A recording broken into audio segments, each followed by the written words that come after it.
thanks for inviting me. As I said, thanks for this introduction. My name is Piotr Siuda, and I'm from the Institute of Social Communication and Media at Warsaw University. And of course, I'm part of this New Ethos laboratory project about Ethic Thurs seminars. And yeah, I will be talking about Darknet imaginaries, as you said. And the full title is Darknet Imaginaries, the Discursive Malleability of the Culture Status of Digital Technologies. And I will start with this question, which is, what is the Darknet? In just a second, but first of all, let me say that this lecture is it's based on this research which was already published, and this is a mutual research. This is a research done with Jakub Nowak from University of Marii Curie-Skłodowska in Lublin, and also with Robert Gehl from York University, Canada. So we did this research, and this research was already published in Journal of Computer-Mediated Communication, and the title of the paper is basically the same, only there is an internet memes there, so Darknet imaginaries in internet memes. This paper was published this year in the issue #1. I will give you the full reference later, basically at the end of the lecture. And I will start with this question, what is the Darknet? Well, it's kind of really complex because we can tell that this phenomena has very different dimensions: technological, social, political, normative, and so on. And I would start with technological dimension. So technologically, it is of course very niche system, not used by many users, and basically it is often presented as technically challenging. It's true up to the point, because really there are some basic rules you must just do. You must use some software and so on. So it's not that really that technically challenging, but it's really doesn't matter here. What matters is that we can say that like Darknet is an amalgam of many technologies. So it's not only one technology, but many software, many processes, multiple systems, and so on. And we could say that Darknet is an overlay network, or we could say that it's on top of some standard internet, and we can just see this image here, which is the iceberg. So we can say that it's under the ordinary clear internet. There are different also names for Darknet. One can use dark web or deep web, but I will use Darknet because, for example, deep web is considered to be massive and is considered to be it's really a part of ClearNet. So I will use the Darknet, and I mean here software which enables one to be anonymous. So it's basically about anonymous web hosting and browsing, and using, for example, Tor or Freenet software. But what is more interesting for me is the social and cultural dimension, because socially, Darknet has a very dangerous reputation, right? News coverage, television representations, academic work often stress different illicit activities that are happening on Darknet. For example, drug trade, and I will be also talking about this in a second. Also, like politically speaking, Darknet is used for example, states which seek information security. But the states also vilify by law.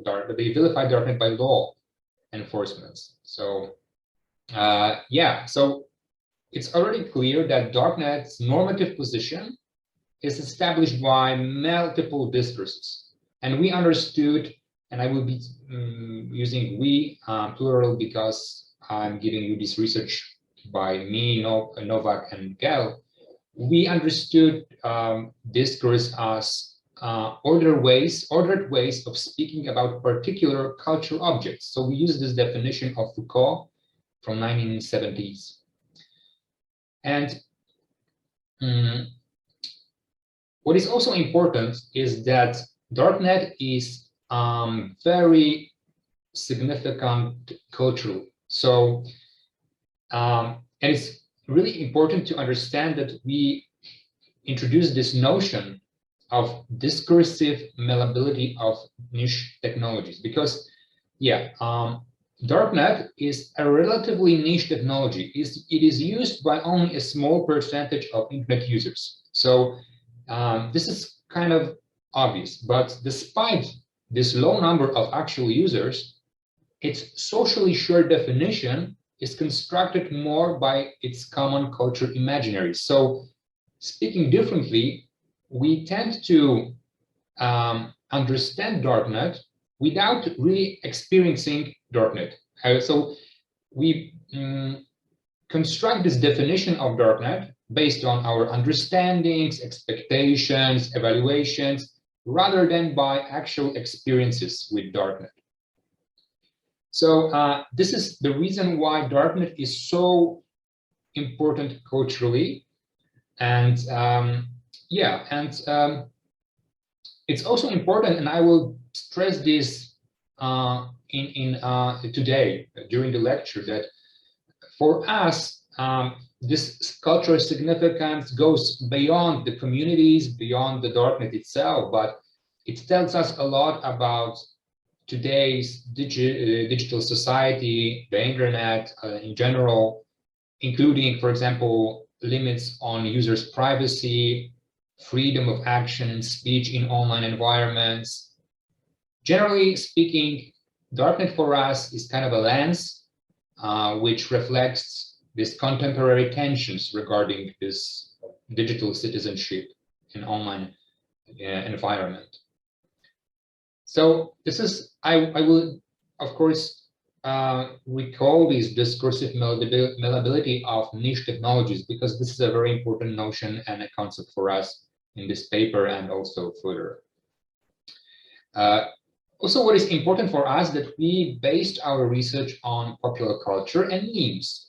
For us, popular culture is the sphere in which digital technologies are redefined. So, and basically, when we are talking popular culture here, we meant memes, because we took this literature, a very rich literature, on how memes are important in terms of this discursive power. So the memes are, of course, increasingly important object of internet studies in general. So this is kind of important for us. And this study heavily builds on investigating how memes, internet memes, about the Darknet discuss dominant depictions of Darknet. So we took memes and we tried to understand how memes discuss dominant discourses on dark web. And we believe that they are particularly good for this analysis because they are, because of their status.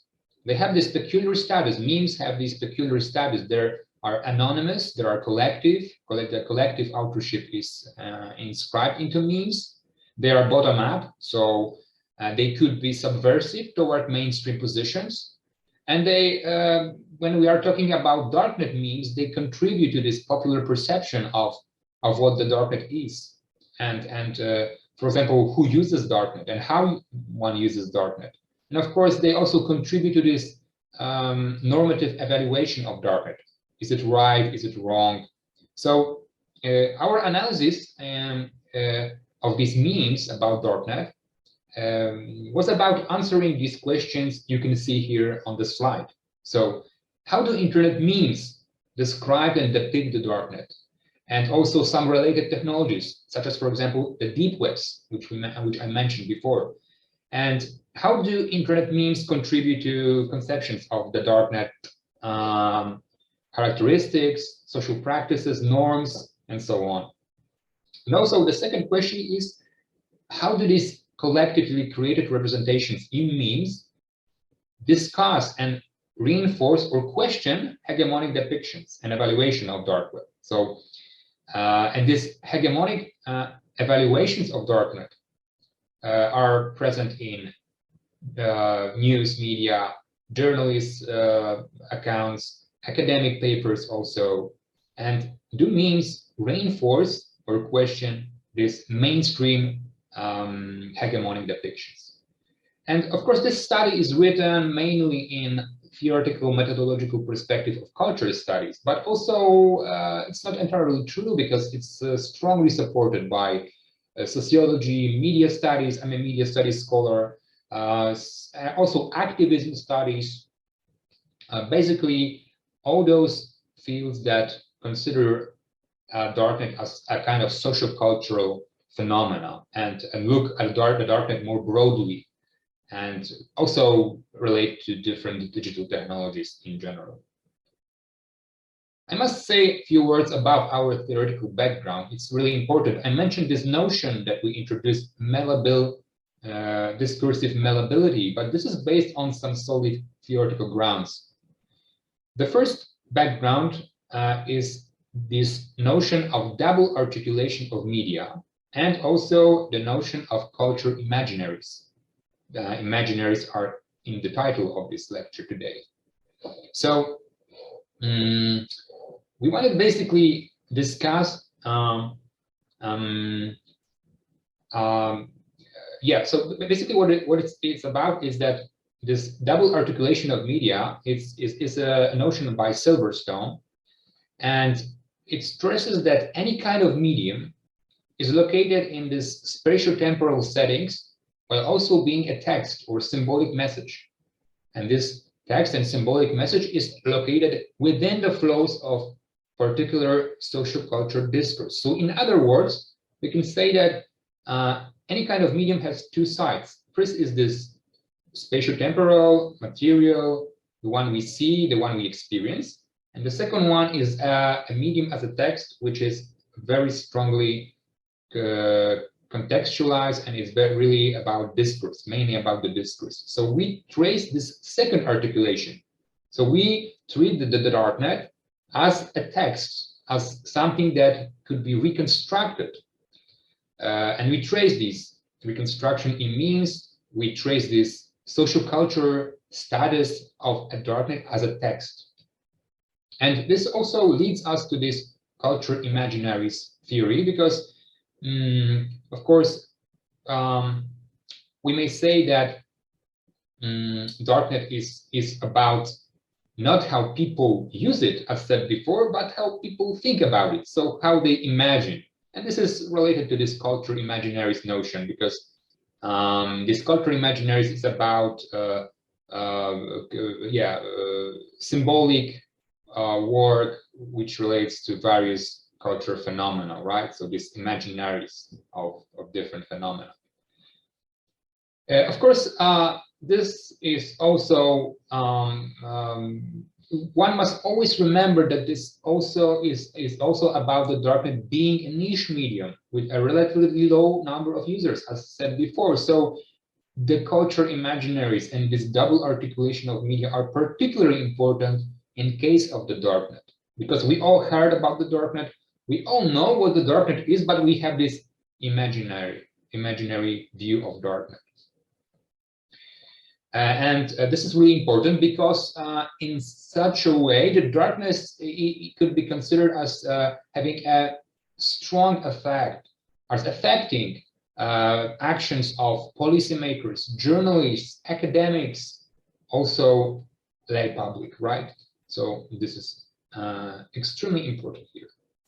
And also another theoretical background is this hegemonic conceptions of the Darknet, or mainstream conceptions of the Darknet. Because as I said before, basically our aim was to try to determine whether the meanings on the internet reinforce or somehow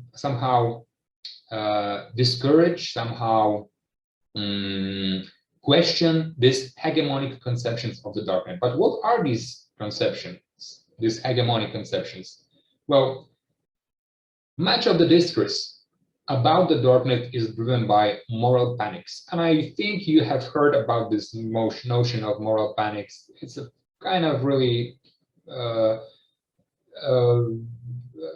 very famous concept, right? So the moral panics about the Darknet is about what scary things are there, about the crime. So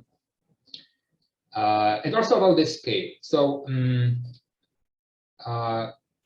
the mainstream depictions of the darknet, they reach for these moral panics, and they present darknet as a space of criminal activities such as, for example, drug trade or trade with stolen data, software, weapons, child abuse media, pedophilia, terrorist groups, what else? Hired killings.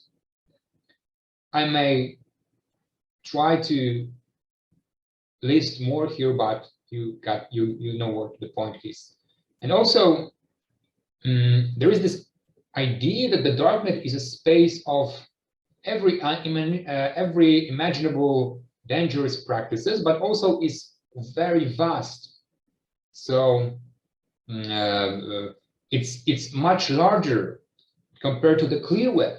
But in fact, the fact is that the opposite may be true. We don't know exactly what is the size of the clear web, right? And also the darknet. But if one enters the darknet and if one uses the darknet, it's kind of really hard to believe that it's larger than the clear web. So yeah, these representations of the darknet as full of crime and very vast are of course present in news and also in academic work. When it comes to this academic work, of course, I don't want to say that the academic work on darknet is not true. For example, when criminologists are analyzing dark web drug trade, of course they are right. They say a lot about what is going on in the dark web, how people trade drugs online. But of course, for example, these kind of studies are not about, for example, they show the scale of drug trade, but they are not about, for example, what motivates users. And there are some studies, some rare studies that show that trading drugs online may not be only about criminal or economic reasons, but for example, it's kind of an idealistic idea that the darknet ensures personal freedoms, and the drug use or the drug trade is kind of really proof here, because you can trade drug online on the darknet without any safely, right? So and also what is important here is that apart from this crime and scale, is also the idea, is mainstream idea that the dark web is a place of freedom of speech, for example, that the darknet can preserve these liberal freedoms, like, for example, freedom of speech. So it's free of surveillance of state, corporations. It's a kind of a cultural, social space of freedom without commodification and so on. This is the second idea, mainstream idea. And also, the background is also about the memes. Of course, we understand memes here quite standard. This is kind of a standard definition here of memes. So internet memes may be defined as a group of digital items, images, videos, sharing some common characteristic of content, form, and or stance, which B are created with awareness of each other, and C are circulated, imitated, and or transformed via the internet by many users. So it's kind of a standard definition here. But what is important for us, and I said this before, that internet memes, we see internet memes as contributing to this culture imaginary of the darknet. And in this sense, we also say about how memes can serve these serious social purposes. Well, because there are lots of literature about memes being used for cultural, political, consumer commentary. We all know these. When we see memes, when we consume memes, we see that they comment some cultural, political, and various social phenomena. So the memes are considered here as well as such. But we also take into account that memes have their rules. They can normalize, for example, imperfection. They can transgress norms of dominant cultural discourses. They are sometimes very transgressive.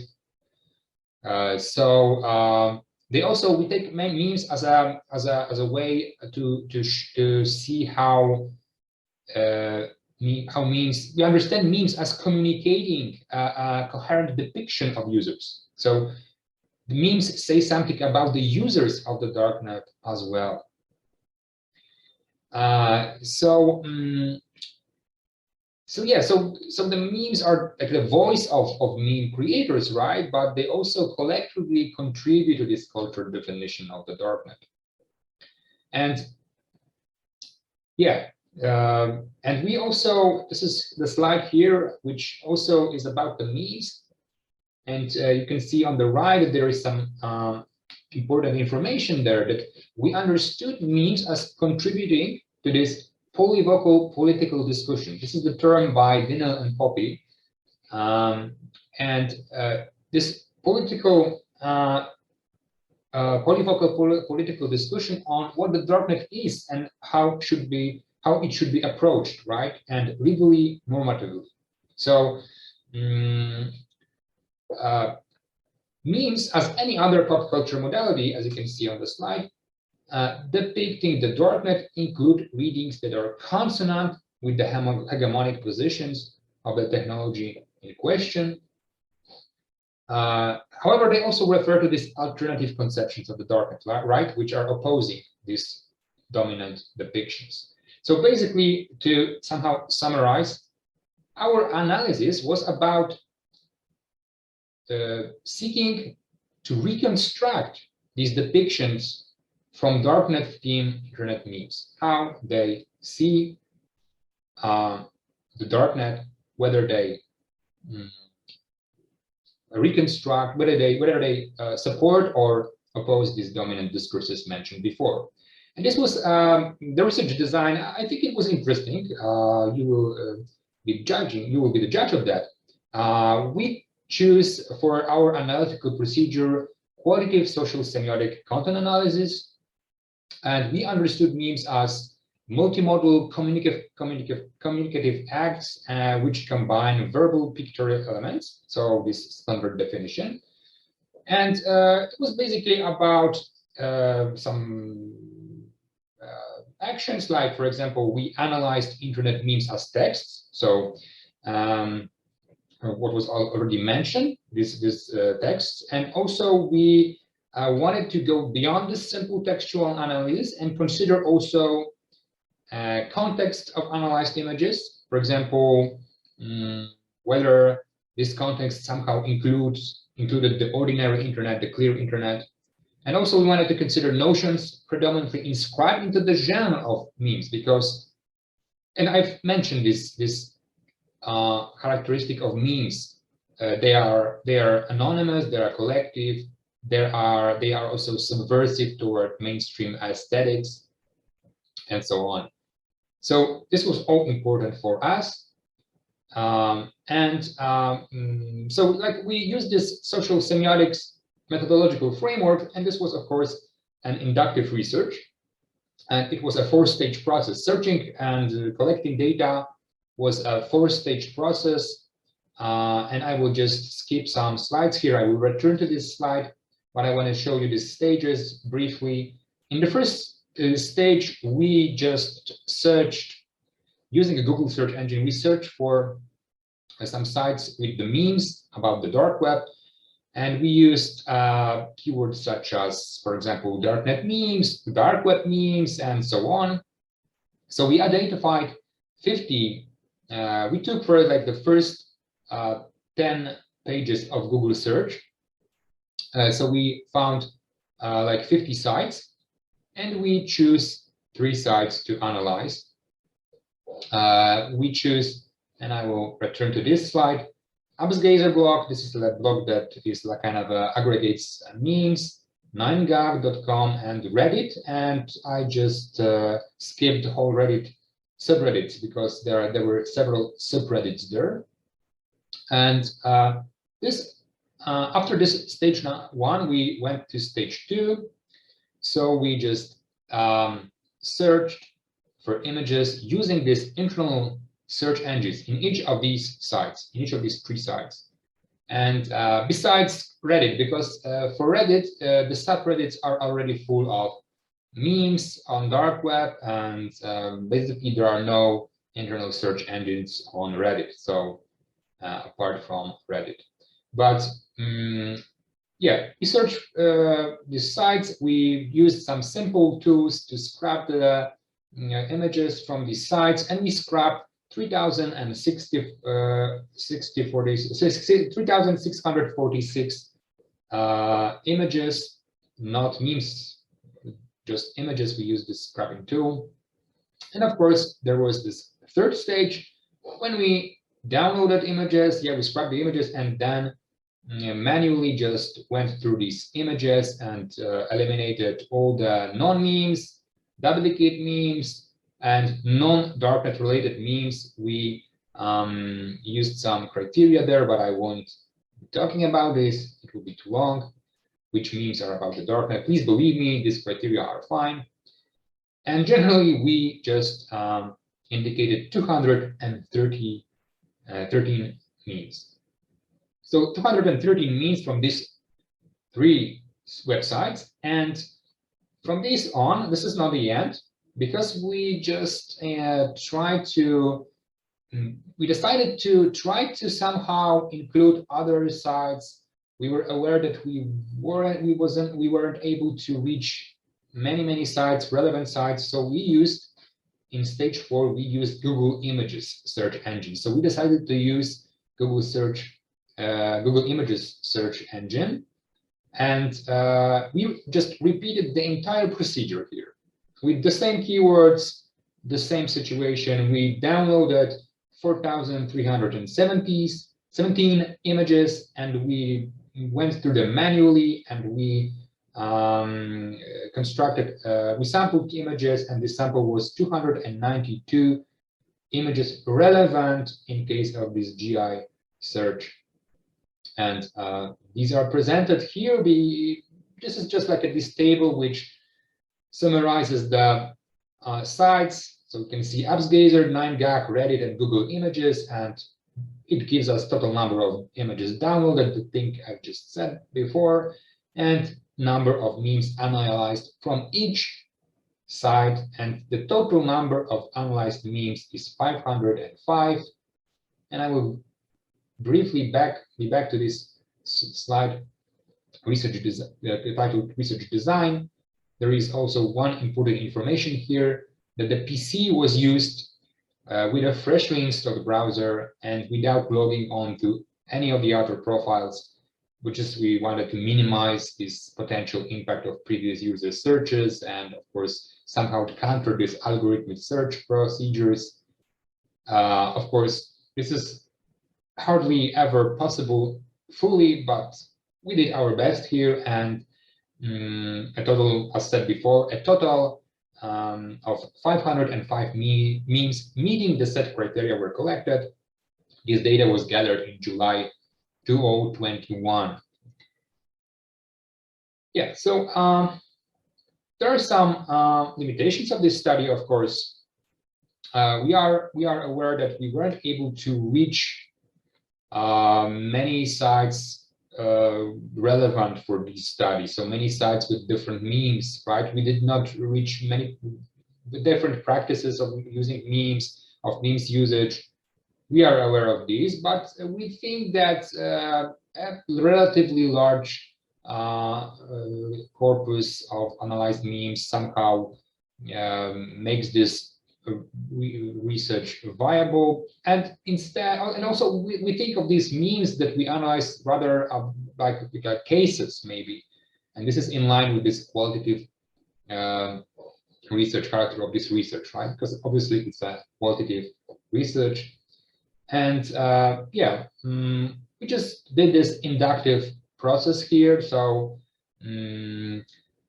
firstly, we manually, 2 authors, this was me and Jakub, we went through all those memes and we just made some initial notes, described the content, right? We created some subcategories of the content. Then we discussed this, then created some broader themes, categories, and then we discussed even more And for all the memes that we just weren't able to identify what they mean, we placed them under other category, and this other category was mentioned here. This was 72 memes.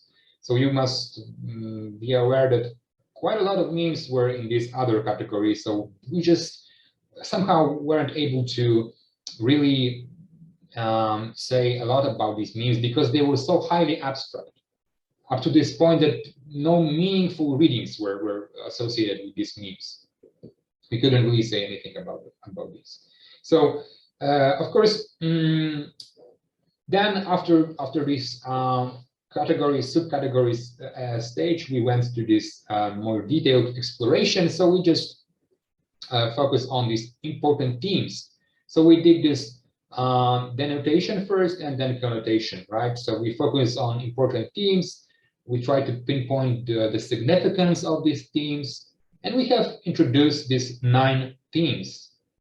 9 themes, yeah. So I just briefly showed this table, so I will just show it one more time. There is this other 72 memes, and then there are 9 themes of these memes. And I will not read the titles of these themes. I will just present them in a second. There are some numbers here, but of course, it's not as relevant now. You can also return to this after the lecture. So about these themes, I will try to briefly, because of course there is no point in a very detailed description. I will briefly try to indicate what these themes are about. So the first theme is the iceberg, Darknet versus the clear web. 43 memes here, and we can see this very popular depiction of the Darknet. It's very popular, the iceberg, and of course the top is the clear web, and all that is beneath is either deep web or dark web, Darknet. But there are some variances here. Some of the users, for example, or meme creators, place some different phenomena, different objects on the bottom. So like we can see, for example, on the meme that is on the right, that even below the dark web is page 2 of Google or the bottom of the Wikipedia page, which of course signals that it reflects how it's a commentary to how we use clear web, how we use Google, how we use Wikipedia. Nobody really sees the second page of the Google, right? We only notice the first page, and the same situation with Wikipedia. Also, some of the memes play some pop culture characters, or for example, texts. On the bottom, we can see Jack from the Titanic movie, Jack Dawson, right, played by Leonardo DiCaprio. We can see Billie Eilish.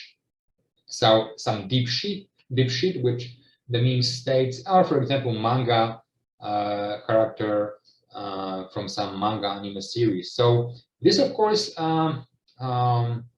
these memes, this basic depiction is quite understandable, I think. It refers quite well to this dominant notion that the dark web is very vast and very dark. Some bad things are happening there. But these pop culture objects are quite interesting. I think that, yeah, this is more about maybe realizing how culturally inclusive potential is inscribed into these popular figures, right? Something like this, we can try to interpret this. And also theme 2 is Darknet technology and its insiders. So yeah, 90 memes here, and lots of memes, 90 memes, lots of memes discuss this technological solutions, various technological solutions, which the Darknet is known from. So like, for example, encryption, like, for example, competition between cryptocurrencies like Bitcoin or Monero. Some memes also depict Bitcoin as, for example, potentially unsafe as compared to Monero. It's true, I think. Yeah, some of the memes were about various validation mechanism or trust mechanism when trading drugs or using cryptocurrencies. So yeah, so this is like, these memes focus on the Darknet as it is perceived from the outside, and that it is populated by these technical elites. So they know what to do there, right? They know how to use cryptocurrencies. They know how to trade drugs, how to be safe, and so on. But this was not only about the technology, it was also about communicating some things about the users themselves, and not only about how users are very technologically advanced, but also about, for example, what other characteristics they have. Because sometimes these memes use this very popular templates, like, for example, we can see on the right Virgin versus Chat template, which is, of course, about like a rookie noob versus this, I don't know, alpha Darknet user, this very experienced user. So yeah, and this is also about this communicating this knowledge that the users have.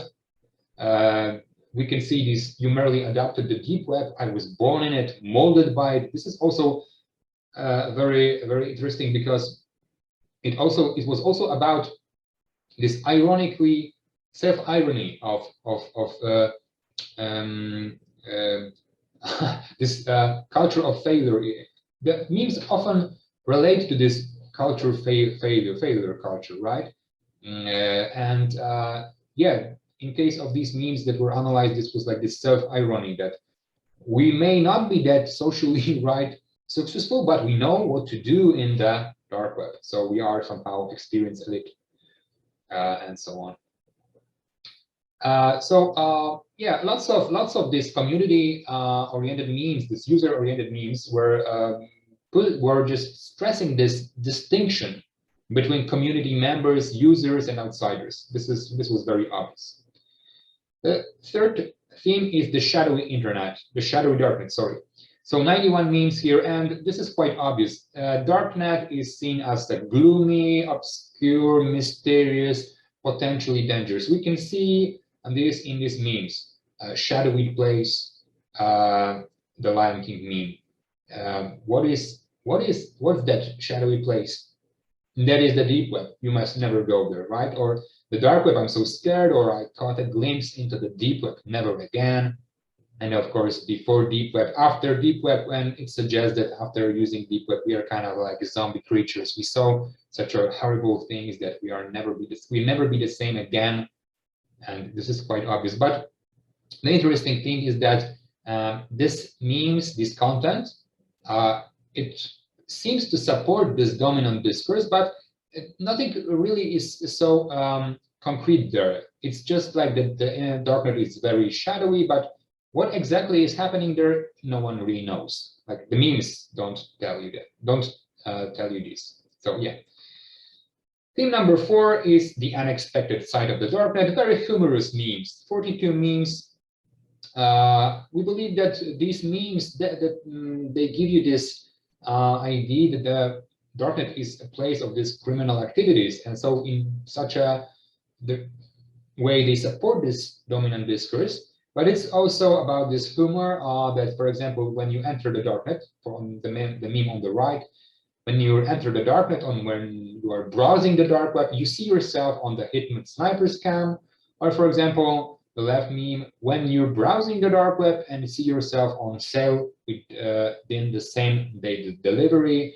A middle meme is very similar. So it's about, for example, trading, human trafficking, hitman, hiring hitman, but of course it's humorous. So we believe that it is referring to this negative depiction of the darknet, but of course we would rather place this as a kind of also referring to this culture of failure, because of course you must be a total failure if you are on like listed on the dark web.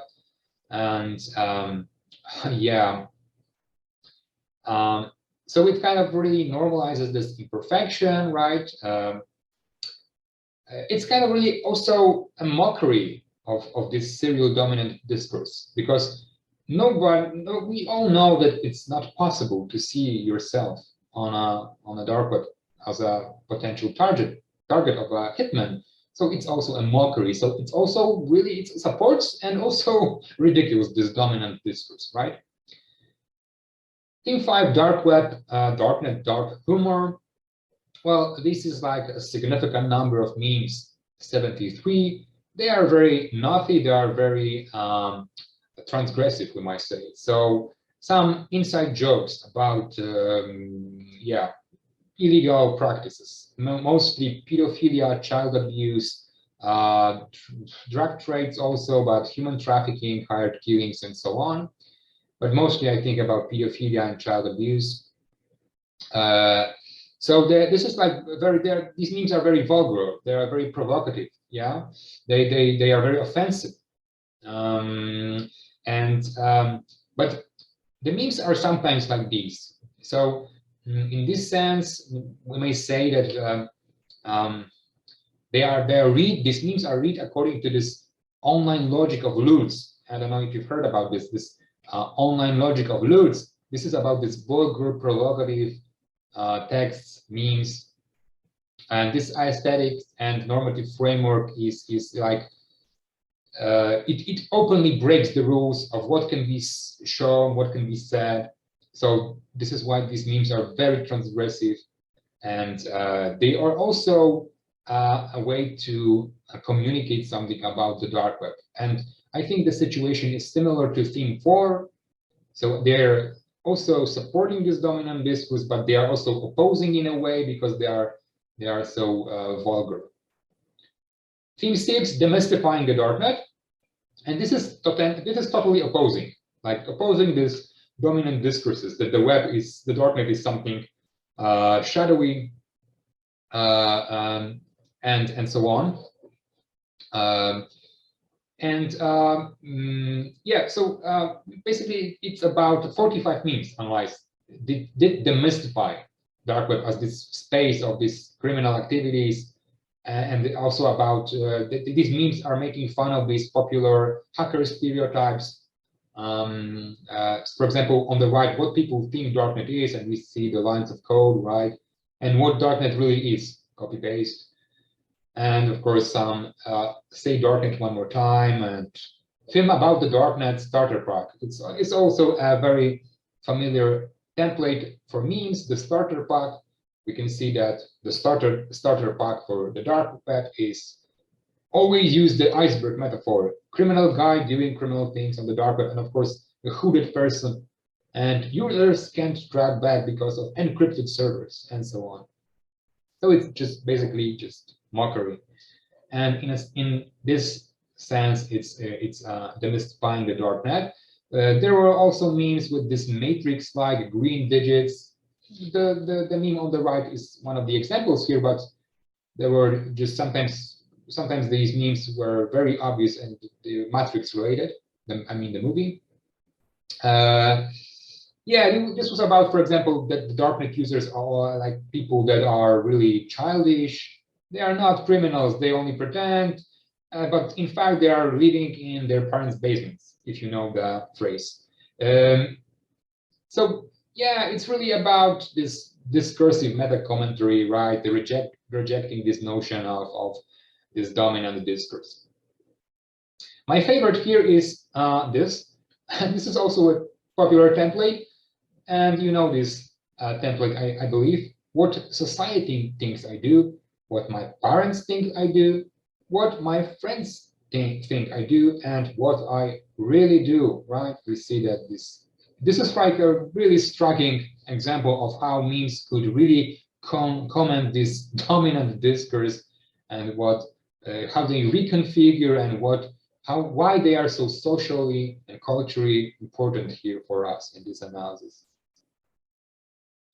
Another one of my favorite, but it's about a next theme is about entering the dark web or darknet for research, and we can see on the left. So one accessed darknet for research and ended up part of a drug ring. So it's kind of meme, which is my favorite because of my research activities at the moment, because I'm a PI of a project about darknet drug trade. So I kind of really identify with this. I hope I will not end up being a part of a drug ring. And the second one is goes on dark web, doesn't buy drugs, guns, or credit card details. So a kind of very loser again. Of course, this is a template of Bad Luck Brian meme. And yeah, it's about the drug trade. And this is one of very, very important themes here. So theme number 7, we have 3 more to go, is about Darknet drug trade. So lots of memes. 112 analyzed memes referred to practices of drug trade. And what is really interesting is that these activities of drug trade, of course, they are indisputably wrong when we are talking about the law. So it's breaking the law. But for the meme creators, it wasn't really morally problematic at all. So this was not about morally command that one is breaking the law. No, no, no. It was about, basically, it was about different problems and different everyday experiences of drug dealers online. So no moral evaluations whatsoever, only some logistical problems. For example, we can see when you ordered a gram of weed and tracking hasn't updated in 4 days, or you are waiting for your drop, of course, drugs, and the pack from the darknet is going like this ball to this bucket. But what is happening here is that there are Christmas, Thanksgiving, Veterans Day, and you must wait for this pack, and it's awfully long. What is interesting that I'm currently researching, like I said before, darknet drug trade, and we are analyzing these various crypto markets online. And yeah, this is a problem. This is problematic for for buyers. What is the time of the delivery? Also, there are some negative opinions that that it was too long. So these are real problems. And lots of these memes were about these patients, and lots of these memes were about this what is exactly the process of delivering the drugs.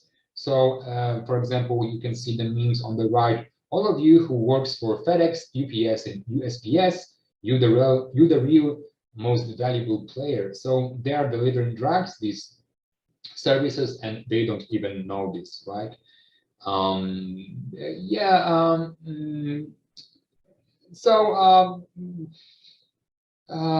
This was altogether, we may say that this memes really normalize the darknet drug trade. So it's kind of really normal.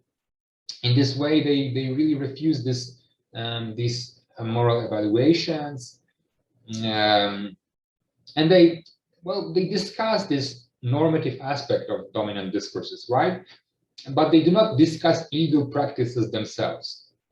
So we might say, and we believe that this means they contribute to this discursive position of mainstream discursive position, and also articulate the experiences of users. The theme number 8 is law enforcers. It's quite obvious.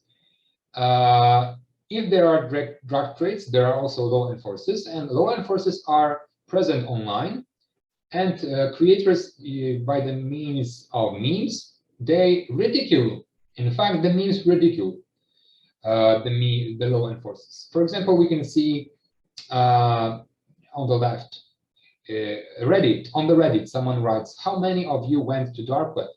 What was the most disturbing thing?" And of course, "Nice tried, FBI." Or when you sign for that pack, but then you hear Department of Homeland Security. Or me trying to remember if I've seen that mailman before, but of course this cat is quite scary. He's upset, he or she is upset, because he or she doesn't know that it's whether it's a law enforcement is waiting or not. So it's about ridiculing law enforcement, but also some inside jokes about how the authorities seek to prosecute drug trade participants.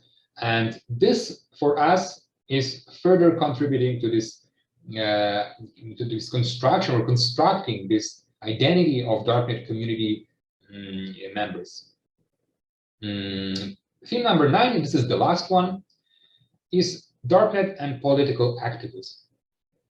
Only 50 memes. not a lot, but there were some.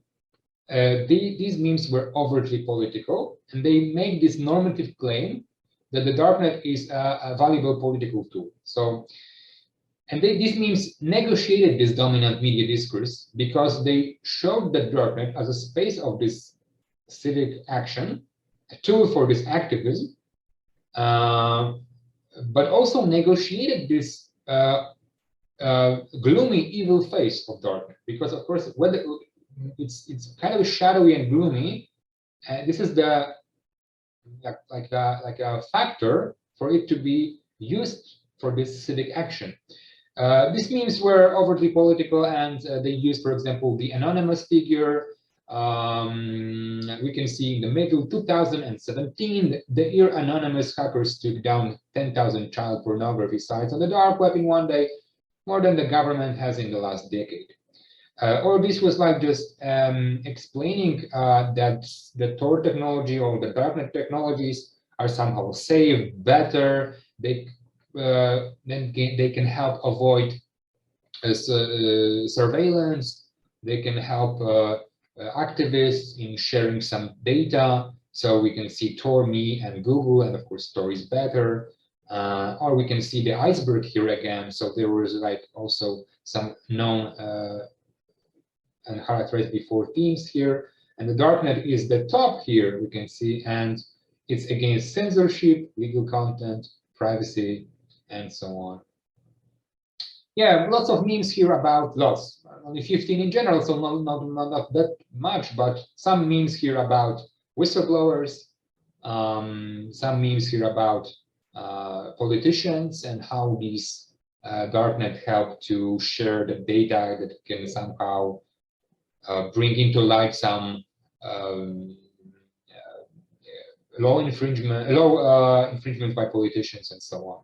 Yeah, and what all these mean? Well, we believe that, first of all, it shows us that this bottom-up voice in these memes is so complex and is so inconclusive, because, of course, we categorize these memes, we've given this 9 themes here, and how they could, you know, discuss dominant depictions, and how they can discuss user characteristics, practices, and so on.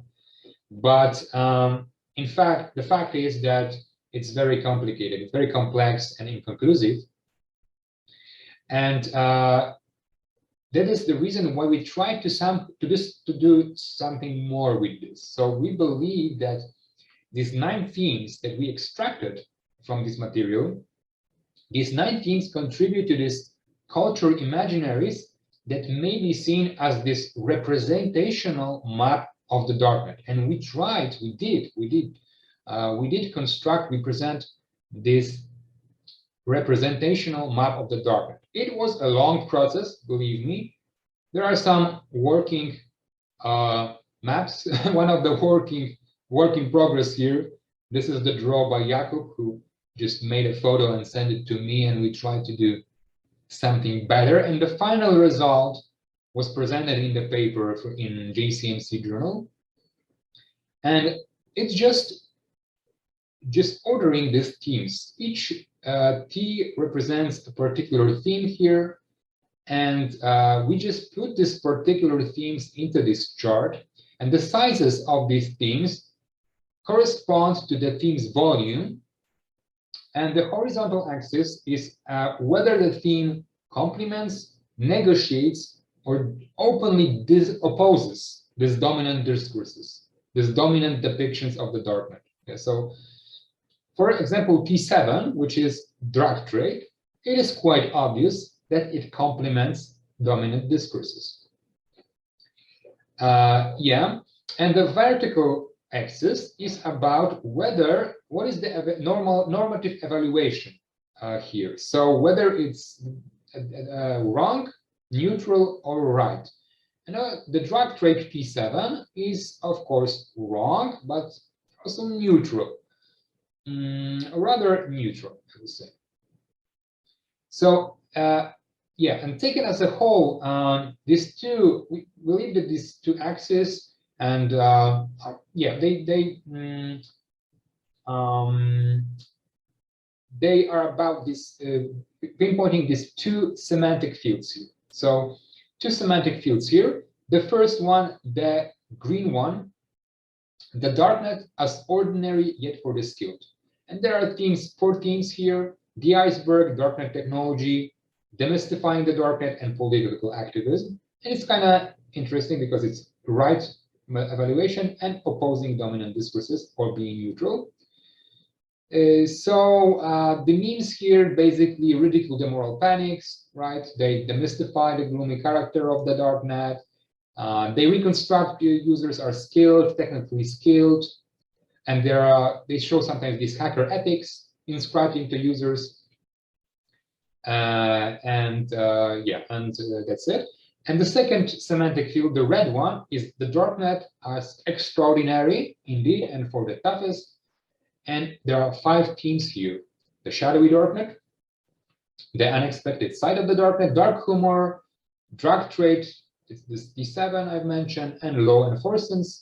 And this is about, of course, practices that are mostly depicted as wrong. They allegedly, what is of course allegedly, they present these true experiences of darknet users. They are playing with these fantasies of darknet as evil space, of sharing this human trafficking content, child pedophilia, child abuse, pedophilia, and so on. Yeah, and also, of course, they try to somehow reconstruct this darknet user, but this is more like the darknet user is more like experienced cynical traveler, and basically it is about illegal activities of these users. Whether this green field was about hacker ethics, hackers, and also elite, technological elite, but hackers also. So criminals, red one, and hackers, the green one. But this is not all, because we tried to also say something about the theoretical meaning of this research. So the representational map is one thing, but this is only about this qualitative analysis. But I've mentioned before that we presented, on the basis of this research of internet memes, we presented this idea, this notion of discursive malleability of niche technologies. And it's quite important. And I will repeat this once more, because the darknet is used by a relatively small number of people. This culture imaginary, which is also, of course, built by memes, is very, very important, and it determines how we perceive the darknet. How we perceive darknet is not, the actual experiences are not important here, right? So, and we believe that darknet is obviously, it's discursively malleable, but there are lots of other discursively malleable technologies here. And we mean here niche technologies. One example could be, for example, nuclear weapon. We all know, like, what is nuclear weapon, right? But we have no idea what will happen when some nukes will be released.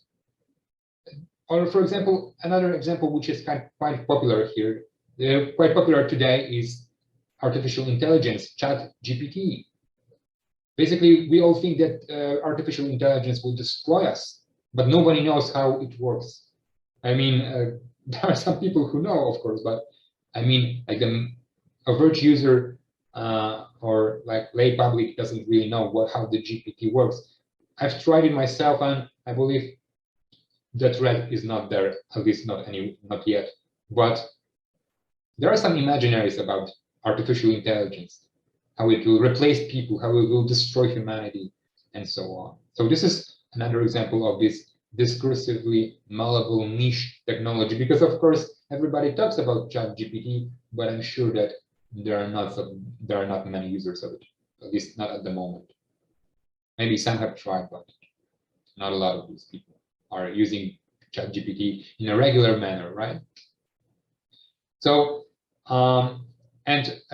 when we return to the darknet, we can say that because it's so malleably discursive, because it's so malleably when it comes to the discourse, it makes it a very flexible object, like a flexible object for groups, different stakeholders, like for example, policymakers, to deploy in these larger discussions of internet regulation. We can say this about the Darknet, and we can say this about other technologies. And again, artificial intelligence is a great example here. We already have various academics, politicians who are using this imaginary to somehow propose kind of a worldview, right? Like, for example, that it will somehow destroy or destroy humanity, and what must one do in sphere of education, for example. We know this from our country, for example, from Poland. So yeah, and we must also remember, of course, that this discussion, this research on Darknet here is also important for these broader issues of web closure, web regulation, because basically using this moral panics in dominant discourses is about supporting this notion that the internet must be somehow closed, so the closure of the internet, right? So in this regard, we might say that the memes that we analyzed reflect not only the experience of using Darknet, but also some other anxieties related to various digital technologies. For example, anxieties about surveillance or privacy, and so on. And these all are this. But when we look at the memes, we notice that these anxieties are there. They are present all the way there. Yeah, and of course, I must stress once again that these memes on the Darknet, and also I believe that we could say that memes or about other niche technologies, they do not construct this coherent depiction, right? They are very, they contribute to this unstable, diverse, polysemic matrix of characteristics, rather. So this Darknet is discursively malleable, but it's also very like unstable when it comes to this when we are talking about it as a cultural object. Okay, I will be finishing in a second. I will just give you one more, like a more broader meaning of this research, because we believe that this malleable discursivity and the case of memes, the case of Darknet that I present, can also teach us something about these discursive struggles over the status of digital technologies today, because basically we have these two notions today, that the internet is basically very positive. So it like connotes, it means decentralization of power, democracy, collective action, participation. It is about digital commons, and this is like this utopian imaginary of the internet, digital technologies. And on the other hand, we have this dystopian imaginaries that the internet, digital technologies are about political repression, enclosure, surveillance, misinformation, fake news, commodification, and so on.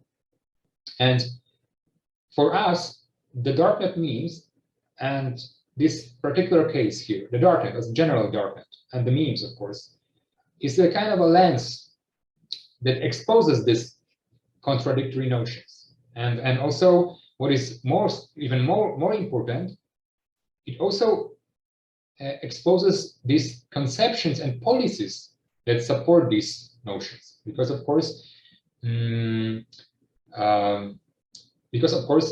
this is about how these notions, how these imaginaries shape concrete actions from policymakers, for example.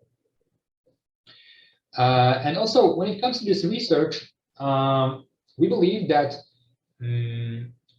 generally research on internet imaginaries, on these notions, for example, utopian, dystopian, it prioritizes digital environment itself. So it's more about the internet and less about, for example, how users draw, how they understand this utopian, dystopian thinking.